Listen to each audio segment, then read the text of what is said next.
between bullying and legitimate, constructive, and fair criticism. So they articulate that it's not behavior that is legitimate or appropriate within the respect of giving feedback on performance or behavior or in the exercise of academic freedom. So they talk about what it is not. So they talk about what it is and what it is not.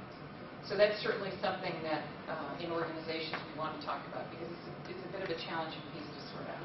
But that's just an example, and I'm happy to send people my slide. How big is this? You know, I'm talking about it, you might say, yeah, no, it's not that big a deal. Let me talk about how big it is.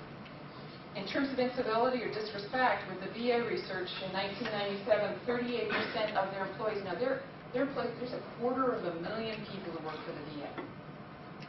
38% of them said that that disagreed that people treat each other with fairness and respect. Disagreed with that. That's a notable proportion of the population. What we found with the VA, but also in a research study we did in 2008 and another university we did in 2009, was we were seeing incredibly high rates of behavior about being treated in a rude and disrespectful manner.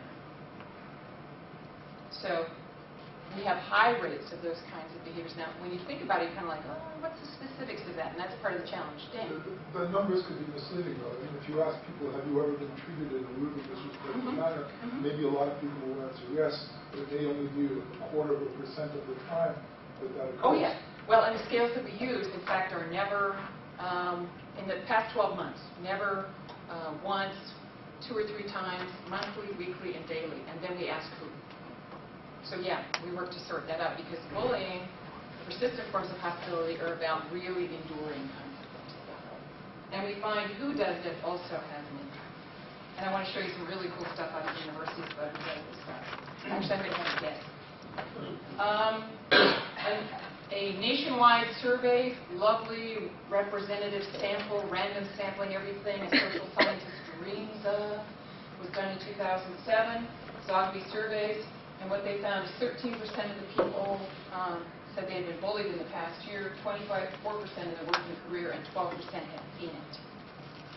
So it's part of people's experiences. Now let's see what it looks like in academia. Anybody want to guess how in universities, how that rate of 13% nationwide or across all sorts of populations in universities might compare? I think it would be 25 to 33. Okay, anybody else? You want higher, lower? Warm or cold? Mark goes higher. It's higher. We did a 2008 survey of employees at a Midwestern university, not our own. My colleague Joel Newman and I did work on this together, and we were actually requested in by a university by the president, because they believed that they were having issues with bullying. So we worked with them in a consultative capacity, but we also worked as researchers there. So part of the deal is we got the data. So 32% self-identified as bullied, 40% had witnessed, and this is very powerful. You're going to hear me keep making observations about witnessing, because this is the colleague piece I want to go to. And in this survey, we surveyed all employees at the institution. And of the faculty, which was actually the largest participating employee group in this survey, the faculty were totally into this. 39% of those faculty reported being bullied. Yeah, wow, exactly, wow. Now, it gets better. 2009, we were involved, Joel did the lead on this one, a survey of faculty at a Northeastern university, so this is exclusively about faculty. They invited him in because they wanted to see what was going on in their organization. I suspect they had some feelers out. So this was faculty only. 30.2% self-identified as being bullied in the previous 12 months, and over 50% of them had seen it happen. So this is faculty. So we have fairly high rates. We're looking at the professoriate. Professoriate are saying this is part of our experience. How we assess bullying, I should have told you that. There's 2 different ways we do it. One is we give the definition of bullying, like the one I shared with you. We give that to people and we say, okay, given that, in the last 12 months, would you consider yourself to have been bullied? And then we ask all sorts of questions and they say yes. Another way we do it is we have a behavioral checklist. So some of those behaviors you saw there, we have a fairly extensive behavioral checklist. One of the ones we use is the nickname is WARQ, Workplace Aggression Research Questionnaire. Yeah, Joel loves to do plays on words, so we got work here into that one. And we have people go through, like Dan was talking about, go to each behavior, how frequently did this occur, and when they indicate other than never, we ask who did that, and then we do some wonderful statistical magic and are able to come up with our figures. What we find, in the reason, not just ours, but other people's research, is when you ask people about self-identification, you tend to find lower rates than if we define people off the checklist. And we define them off the checklist if you've had a behavior, we usually do 10% of the survey. If 10% of those items, which in our case 60% survey, you've had happen at least weekly over the last 12 months, we would, as researchers, identify you as bullied. Typically, you get a higher rate on this behavioral checklist. Faculty blew this out of the water. We get a higher rate when we ask them than if we go through the behavioral checklist. So somehow, they're functioning very differently than in all the other organizations that we've ever looked at. So that makes this the truth. Who does it? Anybody want to guess? For faculty? Who, from their point of view, is most likely the ones who will treat them in a hostile and demeaning manner? Chair? Co-faculty? Senior people like. Senior people like the provost? A hypothetical provost. Senior colleagues do. Okay, and there we go. Here we go.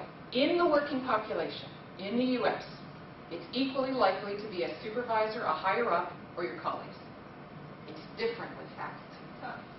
Surprise, surprise. With faculty, it's their colleagues.